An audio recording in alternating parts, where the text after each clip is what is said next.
வணக்கம் நண்பர்களே. நம்ம சமையல் அறையில் இருக்கக்கூடிய ஒரு சிறிய மசாலா பொருள் தாங்க கிராம்பு. பலராலும் வெறும் மணத்திற்காக மட்டுமே பயன்படுத்தப்படுகிறது இந்த கிராம்பு. ஆனால் இந்த சின்ன கிராம்புல மறைந்திருக்கக்கூடிய மருத்துவ சக்தியை பற்றி பலருக்கும் தெரியாது. தெரிந்தீர்கள்னா நீங்க ஆச்சரியப்படுவீர்கள். அந்த அளவுக்கு மருத்துவ குணங்கள் நிறைந்தது. செரிமானம் முதல் பல்வலி வரை, நோய் எதிர்ப்பு சக்தி முதல் ஆண்கள் மற்றும் பெண்களுடைய உடல் ஆரோக்கியம் வரை கிராம்பு பல நன்மைகளை வழங்கக்கூடிய ஒரு இயற்கை உணவுப் பொருள் தாங்க. ஆனால் ஒரு முக்கியமான விஷயம், கிராம்பை அளவுக்கு அதிகமாக பயன்படுத்தினால் உடலுக்கு தீங்கு விளைவிக்கும்.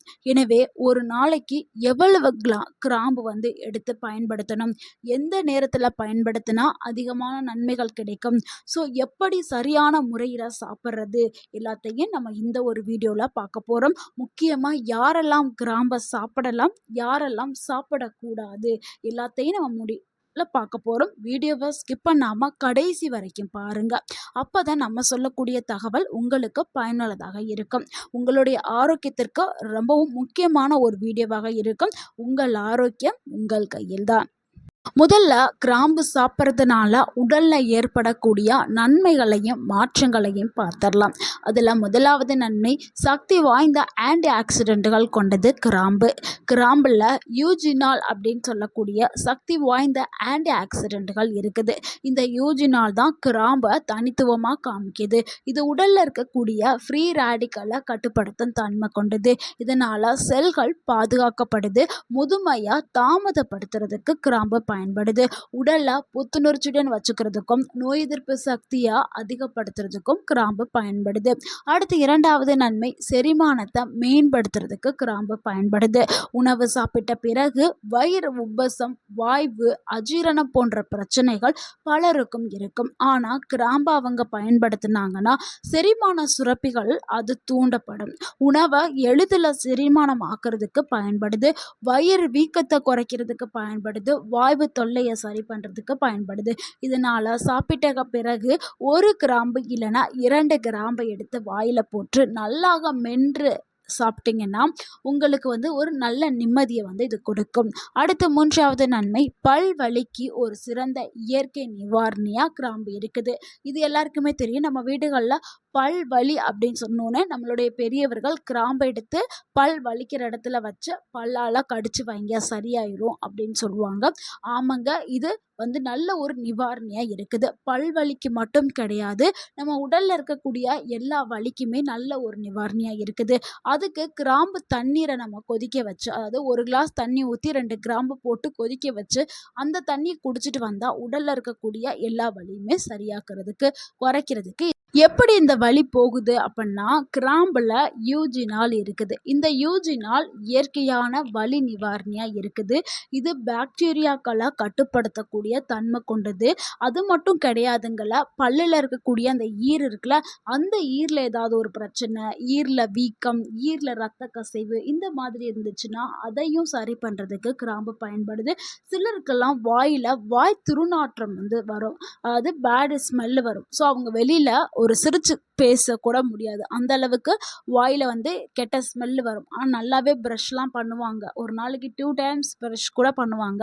ஆனால் அந்த பேடு ஸ்மெல்லு போகாது. அதுக்கு காரணம் அவங்களுடைய வாயில் அந்த கெட்ட பாக்டீரியாக்கள் க்ரோ ஆகிட்டு இருக்கிறதுனால தான். ஸோ நீங்கள் கிராம்பை எடுத்து வாயில் போட்டு நல்லா மெண்டிட்டு வந்தீங்கன்னா, ப்ரஷ் பண்ணதுக்கு அப்புறம் 1 கிராம்பு இல்லை 2 கிராம்பு நல்லா போட்டு வாயில் மெண்டிட்டு வந்தீங்கன்னா அந்த பேடு ஸ்மெல்லு கொஞ்சம் கொஞ்சமாக குறைஞ்சு அடுத்து முழுமையாக வராது. ஸோ இந்த மாதிரி நீங்கள் கிராம்பை பயன்படுத்துங்க. அடுத்து 4வது நன்மை என்ன, நோய் எதிர்ப்பு சக்தியை அதிகரிக்கிறதுக்கு கிராம்பு பயன்படுது.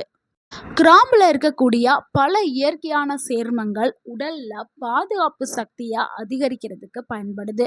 சளி, இருமல் காலங்களில் உடலுக்கு நம்ம கிராம்பை கொடுக்கும்போது சளி, இருமல் குறைஞ்சிரும். நிறைய பேருக்கு வறட்டு இருமல்னு சொல்லுவாங்க, தொடர்ச்சியான ஒரு இருமல்லாம் இருக்கும். ஸோ அந்த இருமல் டைமில் நீங்கள் என்னென்னமோ ட்ரை பண்ணியிருப்பீங்க, அது சரியானுச்சா ஆகலையான்னு எனக்கு தெரியல. ஆனால் நீங்கள் கிராம்பை வாயில் போட்டு அது நல்லா மென்று ஒரு 2 நிமிஷம் வாயில் நல்லா அடக்கி வச்சுட்டு நீங்கள் துப்புங்க, இருமல் சட்டென மறையும். சளியும் குறைய ஆரம்பிக்கும். அதே மாதிரி அந்த டைம்ல தொண்டையெல்லாம் கரகரன்னு இருக்கும்.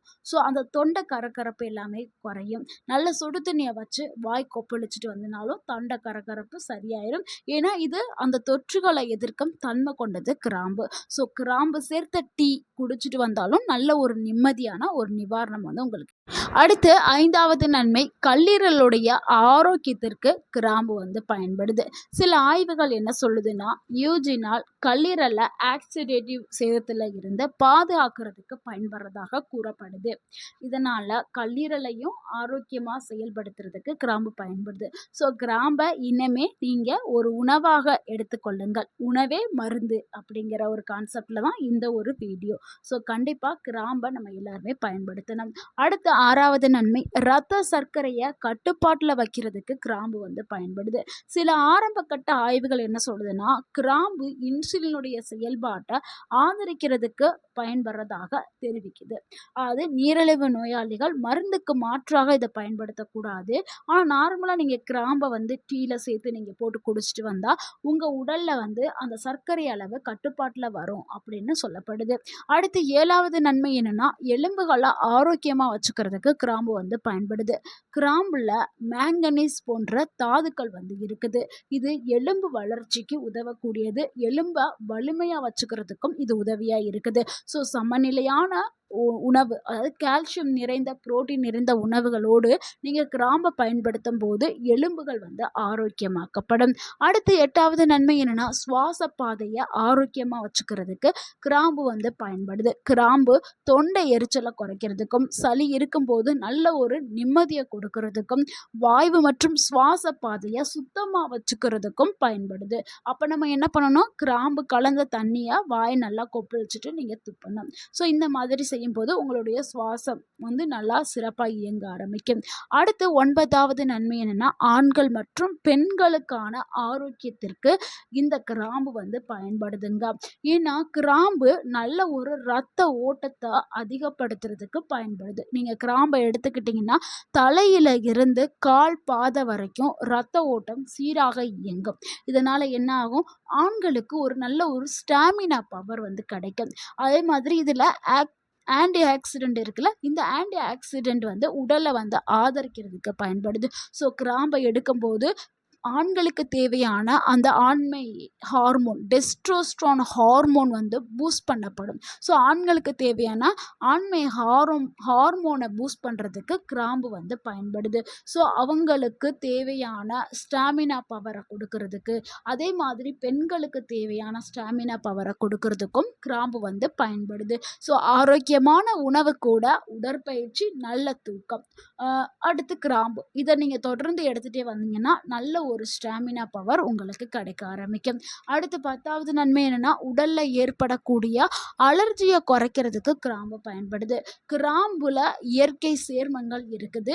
இது அலர்ஜி எதிர்க்கும் பண்புகள் கொண்டிருக்குது. நிறைய பேருக்கு இந்த அலர்ஜினால என்ன ஆகும்னா, மூட்டு வலி வரும். ஸோ மூட்டுகளில் சுற்றி வலி, வீக்கம் இதெல்லாம் ஏற்படும். ஸோ அதை எல்லாத்தையுமே குறைக்கிறதுக்கு கிராம்பு வந்து ஒரு சிறந்த நிவாரணியாக இருக்குது.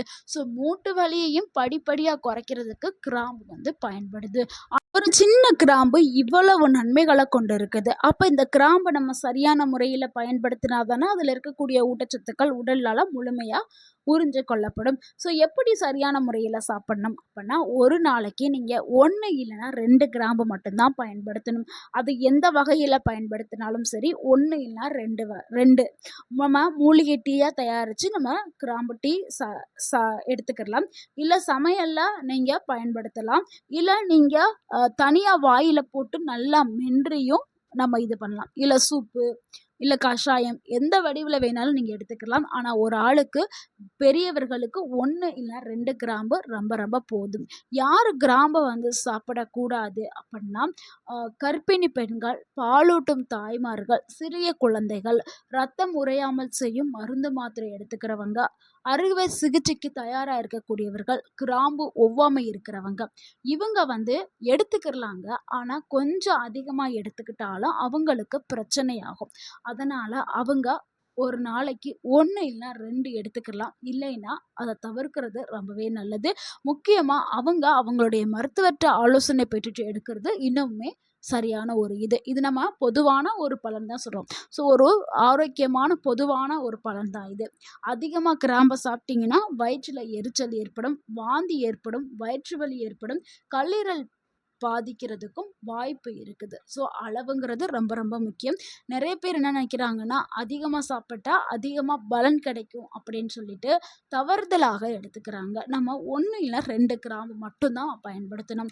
நண்பர்களே, இந்த சிறிய கிராம்புல பெரிய மருத்துவ நன்மைகள் மறைந்திருக்குது. ஸோ எந்த உணவாக இருந்தாலும் அந்த உணவை நம்ம அளவோடு பயன்படுத்தினா தான் அது ஆரோக்கியத்தை கொடுக்கும். அளவுக்கு மீறினால் அது அமிர்தமாக இருந்தாலும் அது நஞ்சாக்கப்படும். ஸோ அதை நினைவில் வச்சுட்டு நீங்கள் எல்லா உணவுகளையுமே எடுத்துக்கிறங்க. இந்த வீடியோ உங்களுக்கு பயனுள்ளதாக இருந்திருந்தா இந்த வீடியோக்கு ஒரு லைக் பண்ணுங்கள். இந்த வீடியோவை உங்களுடைய ஃப்ரெண்ட்ஸ் அண்ட் ஃபேமிலிக்கு ஷேர் பண்ணுங்கள். மறக்காமல் நம்ம சேனலை சப்ஸ்கிரைப் பண்ணுங்கள், சப்போர்ட் பண்ணுங்கள், கமெண்ட் பண்ணுங்கள். தேங்க்யூ ஃபார் வாட்சிங் அண்ட் வாழ்க வளமுடன். உங்கள் ஆரோக்கியம் உங்கள் கையில் தான். நன்றி, வணக்கம்.